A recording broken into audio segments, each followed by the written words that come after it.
Let me now turn to a very important topic of minority health and issues of disparity. In April, we formed a minority health strike force to focus on the disproportionate impact of the coronavirus on our minority communities in Ohio. The group's mission has evolved over the past few months to examine broader health disparities and racial injustices. Today, the group has released its final report. And I want to thank the members of the strike force for their hard work, their passion, their commitment to shedding light on the health disparities disproportionately affecting people of color in Ohio. It is wrong that in Ohio today, the overall life expectancy of African Americans, Ohioans, is 4 years shorter than of white Ohioans. It's wrong that African American Ohioans have a higher rate of heart disease, higher rates of hypertension and diabetes. It's wrong that our African American citizens are 2.5 times more likely to live in poverty, and African American children in Ohio are 3 times more likely to live in poverty than their white brothers and sisters. The coronavirus has further laid bare the disparities. African Americans, who today make up about 14% of Ohio's population, represent 25% of positive COVID-19 cases, 32% of COVID-19 hospitalizations, and 19% of COVID-19 deaths. At least 6% of the people who have tested positive for the virus in Ohio are Latino, although they make up less than 4% of the state's population. We have to do better. We can do better. In my inaugural address as governor, I laid out the ideals that would guide our administration, the values, the principles that serve as a foundation for what we try to do every single day. At that time in my inaugural address, I said everyone, no matter where they were born or who their parents are, deserves a chance to succeed, chance to get a good paying job, chance to raise a family, chance to live their version, whatever that is, of the American dream. Now, to truly make change, we need an equitable health care system. We need thriving communities. We need improvements in quality of life.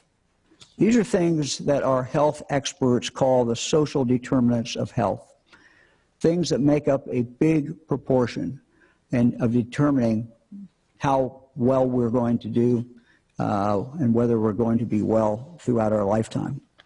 The Minority Health Strike Force's final report offers 34 recommendations on the topics of dismantling racism, removing obstacles to public health, improving the social and economic environment, improving the physical environment, and strengthening data collection to better track disparities.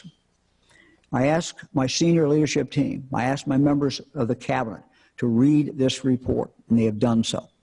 I've asked them not just to read it, but to lay out a plan where they, in the world they occupy, in the position they occupy, can do better with their own employees, but also do better in whatever mission they have as a member of our cabinet.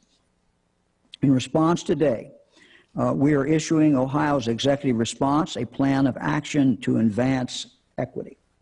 Let me pull this up. So this is what it looks like. You'll have a chance to pull this down online. This is our administration's action plan. It's a beginning. It's not an end. But it's trying to put in writing some of the things that we believe we can do, to change things for the better. It doesn't mean it's the end product. It's the beginning. I mean, we started when I was sworn in, but this puts some things in writing and says these are some additional things that we're going to do, and it will be a work in progress, and we will continue on that throughout the duration of our administration. Because it really is true. All of us can do more. And I'll just give you a few examples. Today I'm challenging our colleges and universities, and we've got some great ones in Ohio, to come up with ways to recruit more African Americans to become teachers, to become mentors, to be in our school system. Very, very important. I'm challenging the Department of Jobs and Family Services to do more with foster care. Look, our foster kids, particularly our African American ones, spend much too long a time in foster care. They languish in foster care longer than their white brothers and sisters do, and that is not good. If you look at the numbers, it is very sad. While 16% of Ohio's child population is African American, the population of Ohio's foster care system is 31% African American. Among children who stay in foster care more than 2 years, 1/3 of them are African Americans. Again, even though African Americans' children represent only 16% of the child population of Ohio. They're not adopted enough. They languish in foster care, and I'm challenging our team to do more about this. We've done some things. We have to do more. We are making a commitment to get kids out of foster care and into homes, black or white, by finding out what the problems are in the system and trying to fix that. The Ohio Department of Jobs and Family Services is reaching out to minorities who have experienced the children's system themselves, the child service system themselves, to better understand their experiences and to work in partnership to develop systemic solutions to this racial disparities. We hope to have a final report on that to share with you by the end of the year.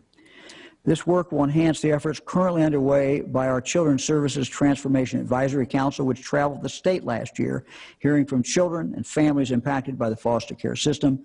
Collectively, their recommendations will help to reform Ohio's foster care system to ensure better futures for all our children in Ohio.